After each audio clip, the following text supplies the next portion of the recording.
Bonjour à tous et bienvenue au webinaire Faire classe à distance pour les collèges et lycées. Est-ce que tout le monde m'entend?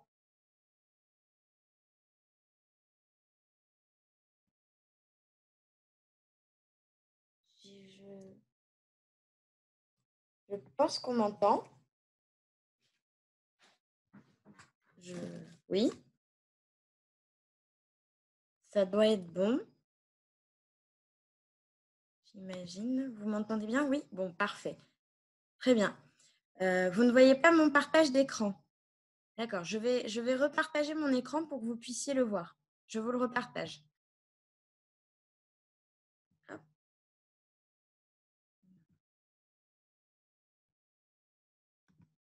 Est-ce que vous voyez désormais mon écran? Je vois bien ton écran, Agnès. Super. Alors, bonjour à tous et bienvenue au webinaire Faire sa classe à distance pour les collèges et lycées. Je suis Agnès, la formatrice aujourd'hui pour vous présenter l'ensemble des applications. Je suis accompagnée de Sybille et Martine qui pourront répondre à vos questions tout au long de la présentation via le chat. Donc, n'hésitez pas à converser avec elles. Elles pourront répondre à vos éventuelles questions. Et on pourra peut-être prendre un temps de quelques minutes à la fin pour répondre aux questions qui concernent le sujet du jour. Donc, au niveau du sommaire aujourd'hui, ce que nous allons voir, c'est tout d'abord comment créer des activités variées et stimulantes. Ensuite, mettre à disposition les activités du jour, réceptionner les productions des élèves, rendre visibles les questions de chacun, conserver un canal pour les demandes individuelles et les points de suivi, maintenir le lien entre les élèves et enfin coopérer entre enseignants, mutualiser les activités grâce à la bibliothèque partagée. Donc pour ce faire, je vais maintenant vous partager mon écran directement sur notre plateforme de formation du second degré. Je vous partage à nouveau mon écran. Normalement, tout le monde voit bien mon écran. Je suis sur la page de connexion Néo. Je le vois bien, Agnès. Super, merci Sybille. Donc c'est parti. Donc comme d'habitude, pour se connecter à l'ENT Néo, donc du second degré collège et lycée, on a un identifiant et un mot de passe qui nous permettent d'accéder à la plateforme. Donc, suivant les projets, vous pouvez être ce qu'on appelle en fédération d'identité, donc vous passez par les guichets académiques. Mais pour les autres projets, disons classiques, avec une connexion classique, on passe par cette mire de connexion. On a donc son identifiant, son mot de passe et on peut rentrer dans la plateforme. Donc là, je suis bien arrivée sur le fil de nouveauté de Néo et je vais pouvoir me rendre donc dans la partie Mes applications, juste ici, avec ce Rubik's Cube, pour vous présenter comment créer des activités variées et stimulantes. Donc déjà, ce qu'il faut savoir, c'est que grâce à l'ENT Néo, vous avez une multitude de possibilités pour créer des contenus pédagogiques. Il n'y a pas une seule application, c'est à partir de plusieurs applications que vous allez pouvoir en créer. Donc déjà, on retrouve en premier lieu l'application juste ici, exercice et évaluation. Donc cette application, elle a un côté très interactif et stimulant pour les élèves. Ça va vous permettre de pouvoir créer des exercices avec différentes présentations. Si je me mets en aperçu par exemple, voilà. Avec des questions, des énoncés, mais aussi des parties pour indiquer les réponses directement, des cases à compléter en glisser-déposer, des cases à cocher. Bon, vous imaginez bien que là, c'est une présentation, hein, donc ne me jugez pas sur mes réponses. Des glisser-déposer, etc. Donc, on a aussi dans cette application une aide à la réponse. Je vais essayer de trouver un exercice un peu plus, avec un peu plus d'exercices différents. Voilà, on a différentes réponses mises à notre disposition. encore une fois, les glisser-déposer pour répondre, les cases à cocher, de l'ordonnancement, etc.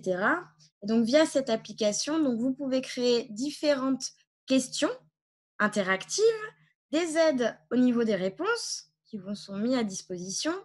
Vous avez un suivi des rendus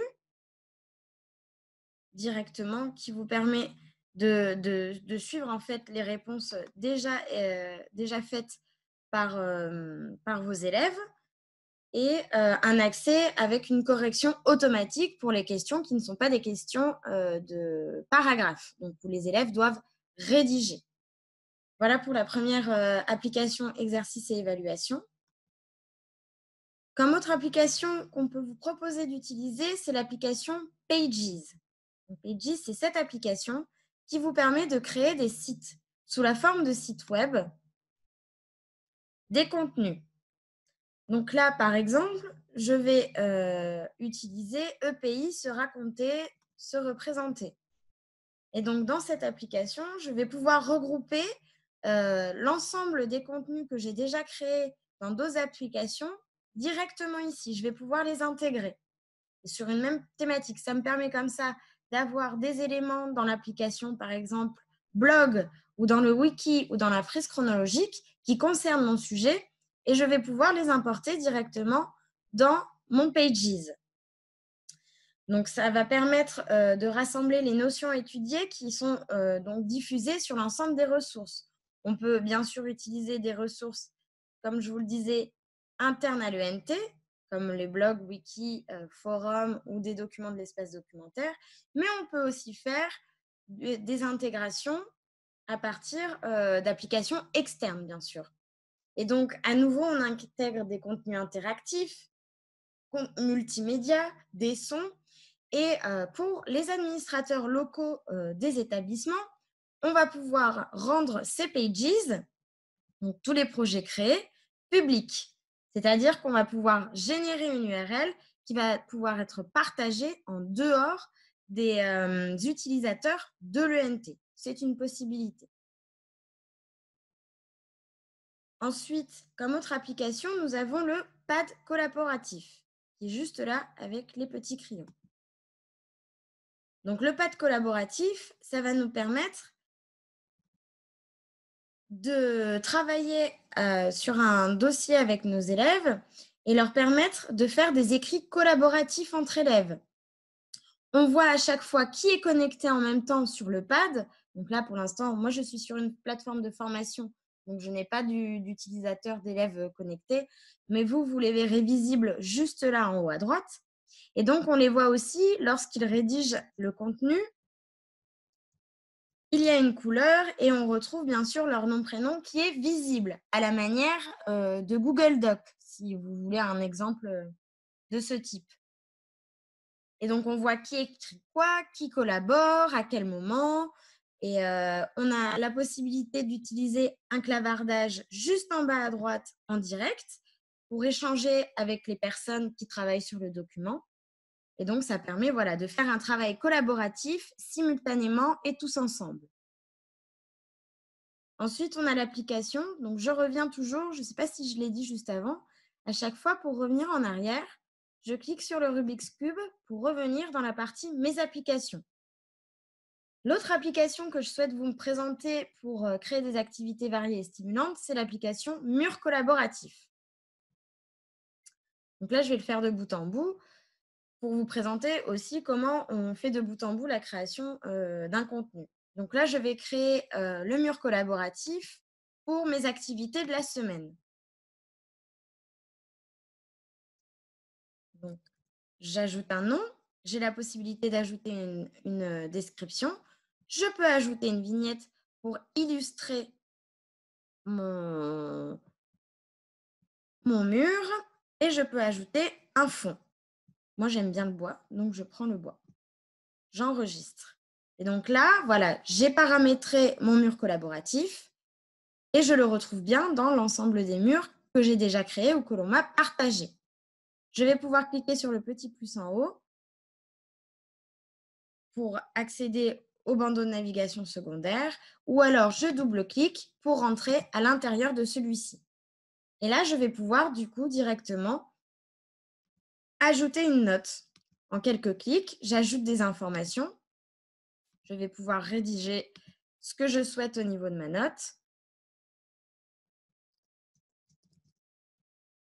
J'enregistre et j'ai bien la note qui est mise à jour. J'ai la possibilité de mettre des couleurs. Donc ça, pour distinguer les différents utilisateurs, les différents élèves, ça peut être un moyen de le faire.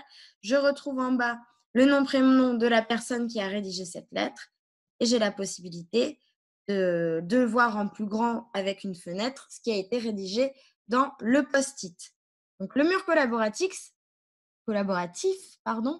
ça va vous permettre de réaliser des écrits à nouveau collaboratifs.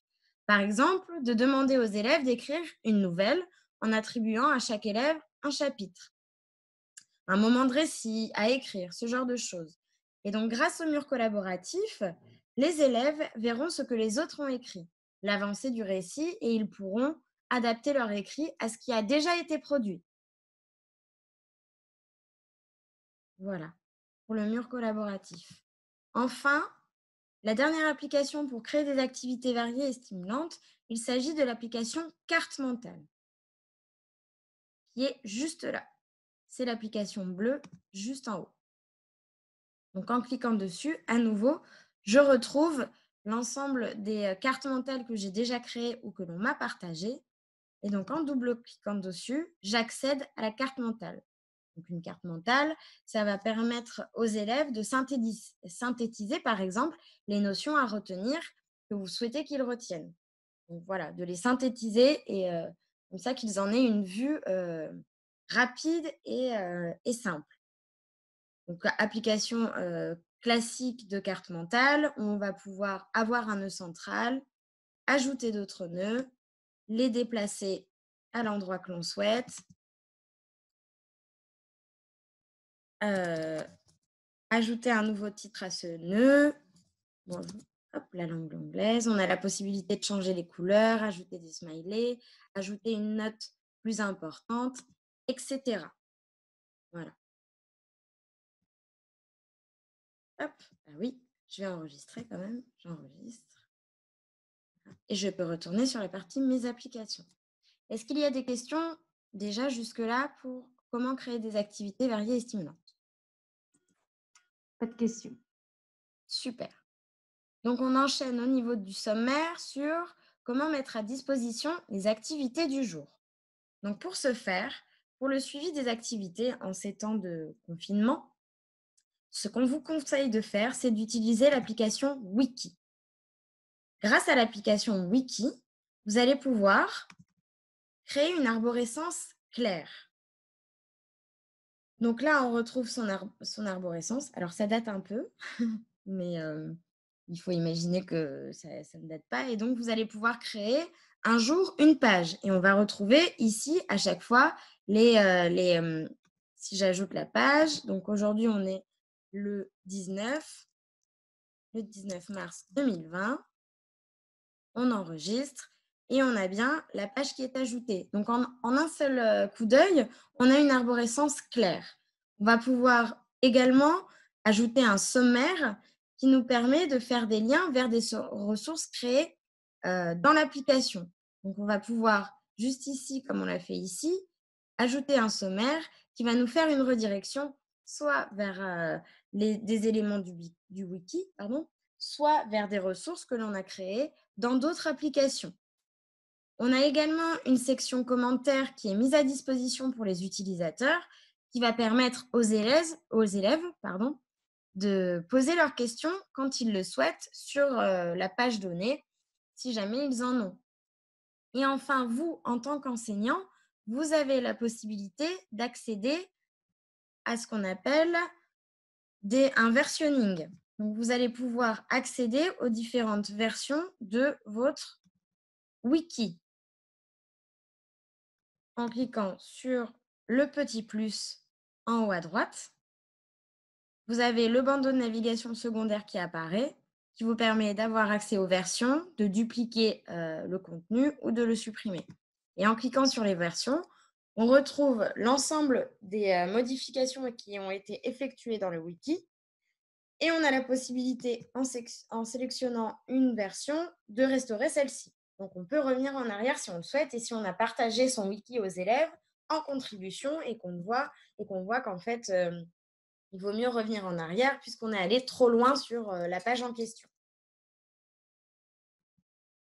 L'autre application pour mettre à disposition les applications du jour, les activités du jour, pardon, c'est l'application Blog. Puisque l'application Blog, on va pouvoir créer un billet par jour. Donc à nouveau, si je sélectionne par exemple un blog, je retrouve ici à nouveau l'ensemble des billets sur le côté qui vont être créés. Et ce qui permet d'avoir en un seul coup d'œil à nouveau l'arborescence et donc l'ensemble des billets créés. Et je vais pouvoir créer des billets par jour avec le billet toujours le plus récent qui apparaît en premier. Donc, si je crée le billet du 19 mars, je le publie, mais j'ajoute un élément quand même. C'est bien le billet du 19 mars qui est à jour. Donc, ça vous permet comme ça d'avoir automatiquement le dernier billet bien visible, que ce soit dans l'arborescence sur le côté ou au niveau de l'affichage des billets dans la partie centrale. Ça va vous permettre aussi d'anticiper les jours suivants en mettant des billets en brouillon. Par exemple, je sais déjà ce que je veux leur préparer pour demain. Donc, je vais ajouter le billet du 20 mars. Je renseigne les éléments que je souhaite et je peux enregistrer mon billet. Donc comme ça, j'ai déjà mon billet qui est prêt et demain, je vais pouvoir directement, en me connectant à l'application, le publier. Comme ça, je peux déjà à l'avance, sur la semaine, préparer les activités du jour pour mes élèves. On retrouve également à nouveau une section commentaires qui permet donc aux élèves de poser des questions s'ils en ont, de revenir vers vous et d'échanger avec vous. Et donc, pour finir, grâce à l'application Blog, vous avez la possibilité également, si vous êtes administrateur, ou cela dépend de votre projet et du paramétrage, de rendre votre blog public. Donc, à nouveau, ça va permettre, si je sélectionne mon blog et que je vais dans les propriétés, alors, je n'ai pas les droits, c'est pour ça que là, je ne le vois pas et que j'ai mis un petit temps de latence avant de vous répondre. Mais en tant qu'administrateur, vous avez la possibilité, si vous le souhaitez, de générer un blog public qui vous permettra d'avoir une URL spécifique et de pouvoir la distribuer aux personnes qui n'ont pas de compte ENT. Voilà, donc ça peut être intéressant pour le partage du blog, pour montrer les activités qui sont réalisées au sein de votre classe. Voilà pour la mise à disposition des activités du jour. Est-ce que ça va pour l'instant?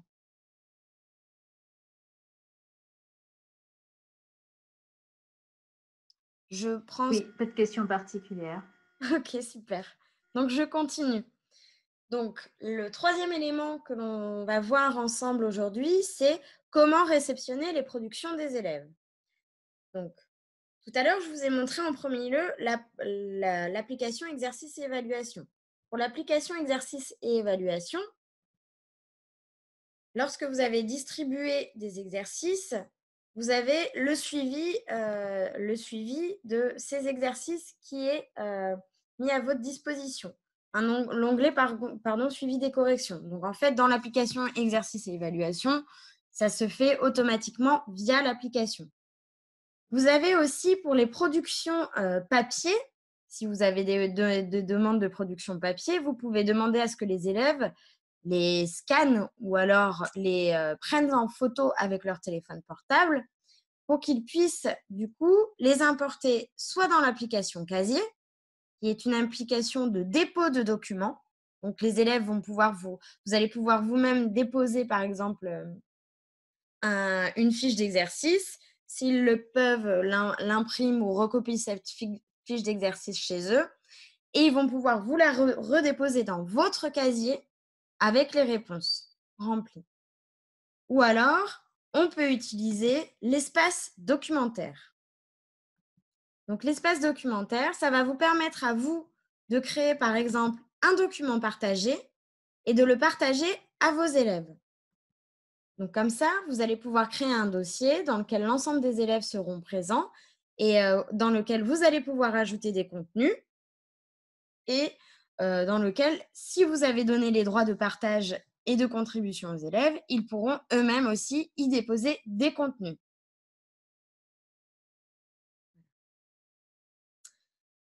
Les élèves ont aussi la possibilité, et vous-même, vous avez la possibilité, de s'enregistrer via n'importe quelle application.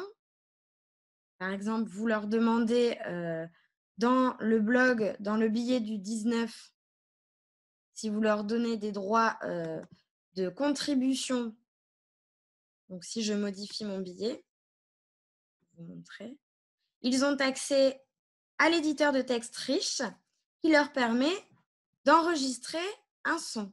Et donc, les élèves vont pouvoir s'enregistrer.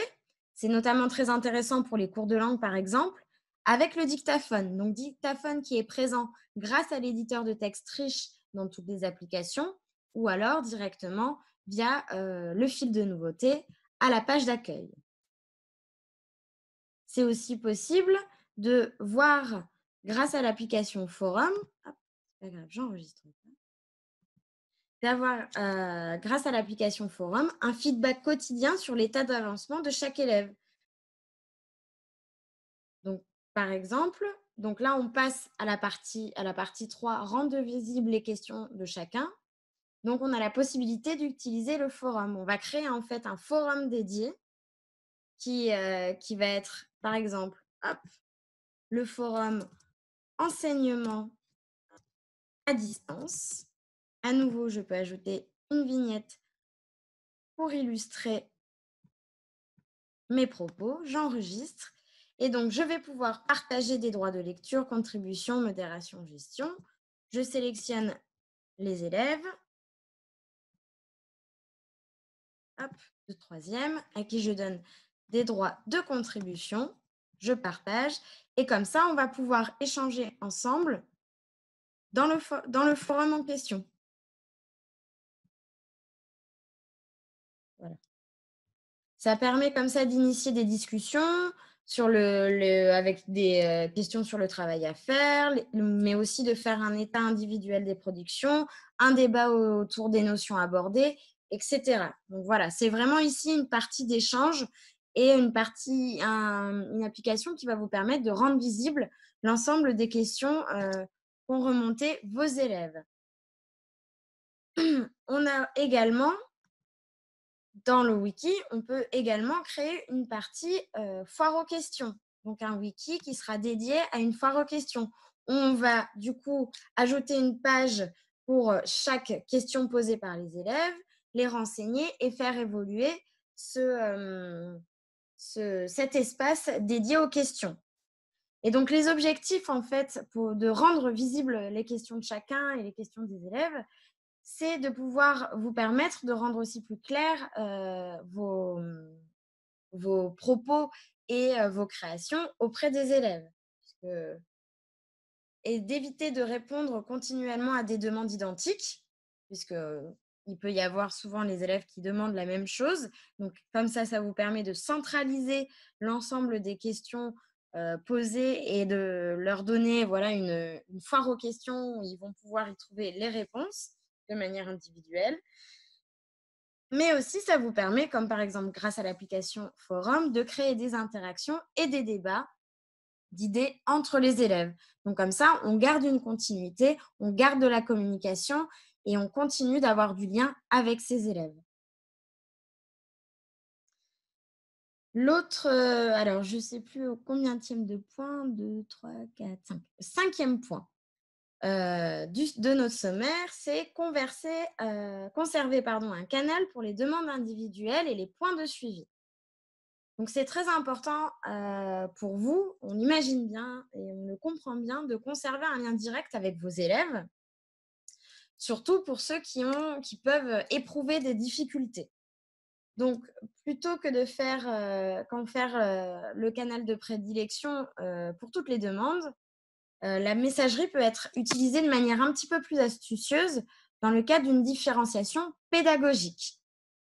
Donc, par exemple, le professeur principal, donc là je vais me rendre dans la messagerie, peut aussi s'assurer que chaque élève fournit bien le travail nécessaire à distance et qu'il n'y a pas de difficultés insurmontables, comme par exemple des problèmes de matériel, un élève qui a une tablette dont le réseau fonctionne mal, des problèmes d'incompréhension sur les exercices, ce genre de choses. Et donc, ça va permettre de réaliser des points de suivi réguliers. Par exemple, on peut mettre en place un contact hebdomadaire avec les élèves et ou leurs responsables via la messagerie. Donc la messagerie, ça va vous permettre de clarifier et de faire une adaptation des consignes si besoin, de permettre de donner davantage d'aide à disposition des élèves, de faire des points de suivi réguliers et de répondre bien sûr aux questions spécifiques des élèves. Enfin, donc, pour maintenir le lien entre les élèves, ce qu'on vous propose de mettre en place, c'est le bloc de la classe. Donc ça, c'est quelque chose d'incontournable en dehors du temps de confinement, si je puis dire. Avoir le bloc de la classe, ça permet vraiment de permettre aux élèves d'avoir une application où c'est dédié à leur environnement, à l'environnement classe et de s'y retrouver tous ensemble. Donc, en règle générale, proposé par le professeur principal. Et donc, dans ce blog dédié à la classe, on va pouvoir leur permettre de parler, pas que de travail, mais aussi de loisirs, de la vie à la maison, des activités non scolaires qu'ils sont en train de mettre en place. On va pouvoir ajouter les élèves en contributeurs, ce qui leur permet de publier et donc d'être aussi maîtres de leur apprentissage et de participer, contribuer avec vous. On a un circuit de publication pour vous montrer quand je partage. Donc, je sélectionne mon blog, on le partage. On a un circuit de publication si on le souhaite, qui va vous permettre soit de voir les billets qu'ont soumis les élèves pour les valider par la suite, ou alors de leur permettre une publication immédiate. On autorise les commentaires, ce qui permet l'échange et la communication. Et bien sûr, on a toujours la possibilité de modérer ces commentaires en revenant dessus juste après. Donc ça, l'application blog de la classe, ça va vraiment vous permettre de créer du lien, de garder ce lien, mais aussi d'ajouter de l'amusement et de la complicité à ces moments qui sont pas forcément faciles à gérer pour les élèves et pour vous-même, bien sûr. Est-ce qu'on a des questions avant qu'on passe à la dernière partie?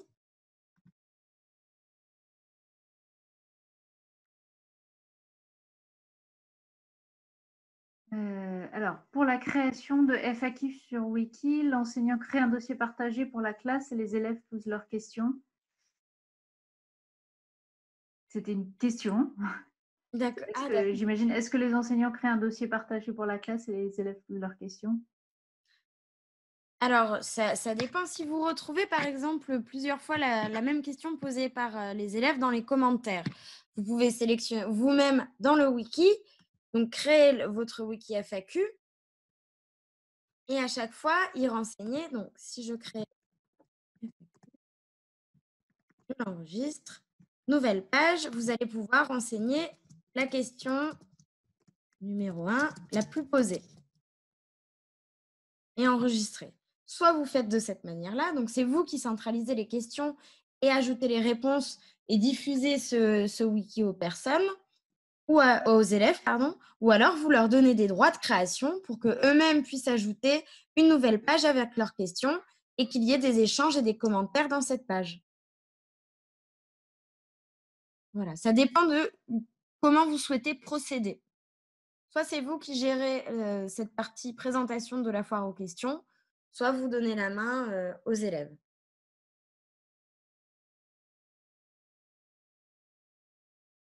Une question également sur comment créer soi-même des évaluations sur exercice et évaluation.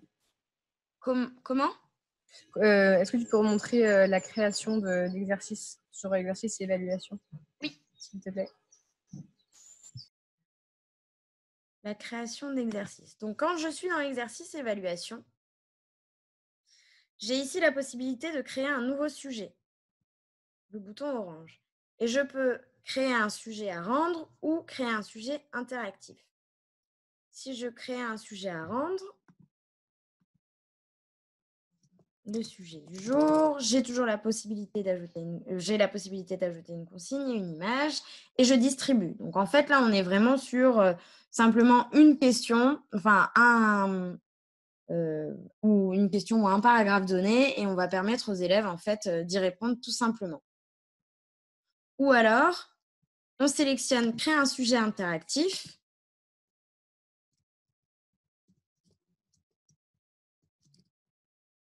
On enregistre et là on va pouvoir ajouter différentes questions, comme par exemple des questions avec les cases à cocher.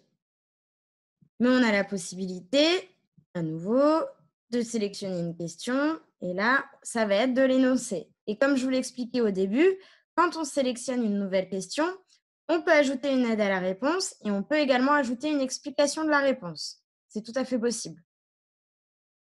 Et c'est aussi ici qu'on ajoute donc le mode de correction pour ce type de question qui permet de faire une correction automatique. Par contre, si on sélectionne un énoncé, là on est sur de la rédaction, donc forcément l'ordinateur ne va pas pouvoir le corriger à votre place, bien sûr. Est-ce que c'est bon pour la partie exercice et évaluation? On a une demande pour savoir si on peut aussi entrer des formules de maths. Alors, j'imagine que c'est sur exercice et évaluation aussi. Alors, vous avez la possibilité, via l'énoncé, donc je retourne dans exercice et évaluation, dans mon sujet du 19 mars. Si je sélectionne mon énoncé, enfin j'ajoute un élément énoncé, ici, j'ai dans l'éditeur de texte riche, donc ça c'est disponible partout à nouveau dans les applications. On n'est pas obligé d'utiliser exercice et évaluation, on peut faire le bloc des mathématiques et on va pouvoir ajouter des formules mathématiques.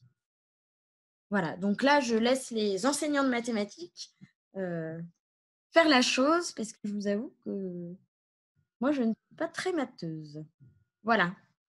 Donc, vous avez cette possibilité directement en tant que professeur de mathématiques, partout dans chaque application, d'ajouter des exercices de mathématiques, des formules mathématiques.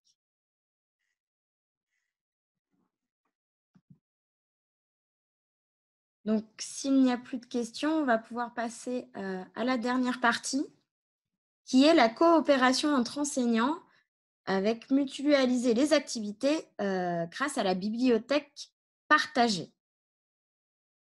Donc, la bibliothèque, si vous l'avez remarqué ces quelques dernières semaines, vous avez une nouvelle application qui est apparue dans votre ENT. C'est celle-ci, avec l'ampoule, c'est la bibliothèque. Donc, la bibliothèque, c'est un espace d'inspiration et d'échange entre enseignants qui est accessible, du coup, depuis la page Mes applis, comme je vous l'ai montré. Ça va vous permettre à vous de diffuser et de valoriser les activités que vous avez créées, mais aussi pour pour l'ensemble de la communauté enseignante de valoriser les activités, de s'inspirer des activités publiées par vos pairs, donc les autres enseignants, mais aussi d'ajouter des commentaires et de débattre ensemble sur les démarches pédagogiques et de récupérer des activités prêtes à l'emploi pour les réutiliser sur votre ENT. Donc ici, on va pouvoir sélectionner une application, mais on a aussi la possibilité de feuilleter par type d'activité. Donc, par exemple, là, on va sélectionner les activités à la maison. On retrouve les applications pour lesquelles il y a des activités qui ont été créées et on va pouvoir sélectionner une tranche d'âge. Là, moi, je vais mettre entre les 16 et 18 ans. Voilà, je vois qu'il y a 2 frises chronologiques et un cahier multimédia qui ont été créés pour une activité à la maison et qui concernent 2 qui concernent l'anglais, l'activité artistique et l'histoire. Donc, si je sélectionne par exemple l'histoire, Je découvre le contenu que j'ai créé. Ah non. Ah si, c'est moi qui l'ai créé celui-là. Bon, attendez, je vais essayer de trouver un exemple c'est pas moi qui l'ai créé. Voilà, je vais sélectionner le débarquement plutôt. Donc là, je retrouve l'enseignant qui a créé ce fichier, donc Stéphane Loison. J'ai la possibilité de visualiser sous forme de PDF la création de l'autre enseignant. Je peux récupérer l'activité directement ou l'ajouter à mes inspirations. Comme ça me permet de le garder sous le coude si je souhaite le récupérer. Et donc, j'ai le détail de cette création d'activité qui a été faite et j'ai la possibilité d'ajouter un commentaire pour échanger avec l'enseignant. Voilà. Est-ce que vous avez des questions sur l'application bibliothèque d'activité?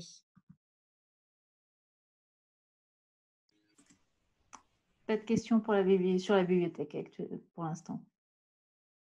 D'accord. Très bien. Écoutez, si c'est bon pour vous, je vais retourner sur mon PowerPoint pour vous partager à nouveau mon écran.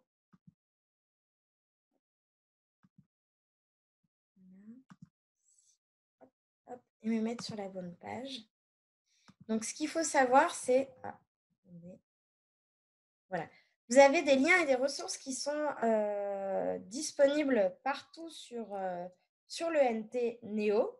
Donc, on a une aide en ligne qui est visible grâce au gros point d'interrogation en haut à droite du menu de navigation.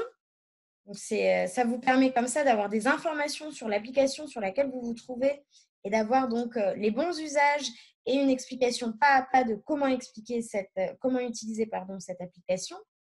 Vous avez aussi à votre disposition des tutoriels vidéo que nous avons mis en place pour vous permettre de découvrir une application ou alors des cas d'usage. Si vous ne l'êtes pas encore, nous vous conseillons de vous inscrire au Coin des profs 2D, qui est une newsletter pour les enseignants du second degré qui vous permet d'accéder à plein d'astuces mais plein d'articles, plein de retours d'usage des enseignants. Et enfin, il y a un espace de conseil et de bonnes pratiques auquel vous pouvez accéder, qui est un Pages public mis à votre disposition en ces temps de Covid-19. Hop, si je l'ouvre. Que nous animons et sur lesquels vous retrouvez une FAQ, les canaux privilégiés pour communiquer, des articles que nous mettons à jour pour vous aider en ces temps de confinement.